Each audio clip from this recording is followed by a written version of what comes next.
Hi hello నమస్తే. రాజ్యసభ నుంచి 2024 April నెలలో దాదాపు 55 మంది పదవీ కాలం పూర్తవుతున్నట్టు సమాచారం. అయితే వీటికి సంబంధించి ఇరు తెలుగు రాష్ట్రాల్లో చూసుకున్నట్టయితే కనుక అటు ఆంధ్రప్రదేశ్ నుంచి 3, ఇటు తెలంగాణ నుంచి 3 స్థానాలు ఖాళీ అవుతున్నట్టు.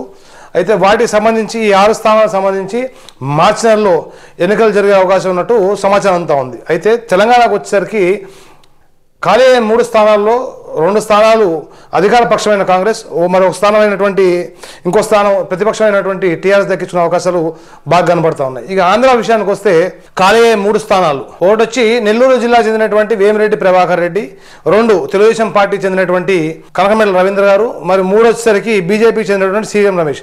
అయితే ఈ 3 స్థానాలు కూడా వైఎస్ఆర్సీపీ అధికార పక్షమైన వైఎస్ఆర్సీపీ దక్కించిన అవకాశాలు బాగా కనబడతా ఉన్నాయి. అయితే నెల్లూరు జిల్లాకు సంబంధించి ఇప్పటికే విజయసాయి రెడ్డి మరియు బీదా మస్తాన్ రావు రాజ్యసభలో ప్రాతినిధ్యం వహిస్తున్నందువల్ల మళ్ళీ ఆ జిల్లాకే ఇంకోటి వచ్చే సీట్ దక్కే అవకాశం లేదని చెప్పి, అయితే 2019 ఎలక్షన్లో పోటీ చేద్దామని చెప్పి ఆఖరి నిమిషం వరకు ప్రయత్నించి లాస్ట్ మూమెంట్లో కొన్ని కారణాల దృష్ట్యా పోటీ చేయనటువంటి chief minister YS Jaganmohan Reddy అత్యంత సమీప బంధువైనటువంటి వైఎస్ సుబ్బారెడ్డి గారికి అంటే వేమిరెడ్డిని తప్పిస్తున్నారు కాబట్టి అదే సామాజిక వర్గానికి చెందినటువంటి వైఎస్ సుబ్బారెడ్డికి ఇచ్చే అవకాశాలు బాగా కనబడతా ఉన్నాయి. అయితే 2వ సీట్ వచ్చేసరికి మైనారిటీ వర్గాల్ని దృష్టిలో ఉంచుకుని, వారి యొక్క ఓట్ బ్యాంక్ని దృష్టిలో ఉంచుకుని సినీ నటుడు, ఇవాళ ఆంధ్రప్రదేశ్ ప్రభుత్వ మీడియా సలహాదారుడు అయినటువంటి ఆలీకి ఇచ్చే అవకాశాలు ఉన్నట్టు కనబడతా ఉన్నాయి. అయితే 3వ స్థానానికి వచ్చేసరికి ఎస్టీ సామాజిక వర్గానికి చెందినటువంటి పోలవరం ఎమ్మెల్యే అయినటువంటి బాలరాజ్కి కేటాయించే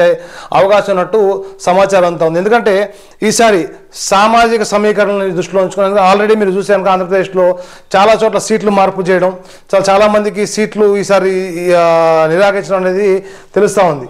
సో వీటిని దృష్టిలో ఉంచుకుని సామాజిక సమీకరణల్ని పూర్తిగా అవగాహన చేసుకుని, పూర్తిగా సామాజిక సమీకరణని అవగతం చేసుకుని, దీనికి సంబంధించి ఒకటి రెడ్డి సామాజిక వర్గమైనటువంటి వైవి సుబ్బారెడ్డికి, మరి 2వది వచ్చి మైనార్టీ నుంచి సినీ నటుడు ఆలుకి, మరి 3వది వచ్చేసరికి బాలరాజ్కి కేటాయించే అవకాశం ఉన్నట్టు తెలుస్తోంది.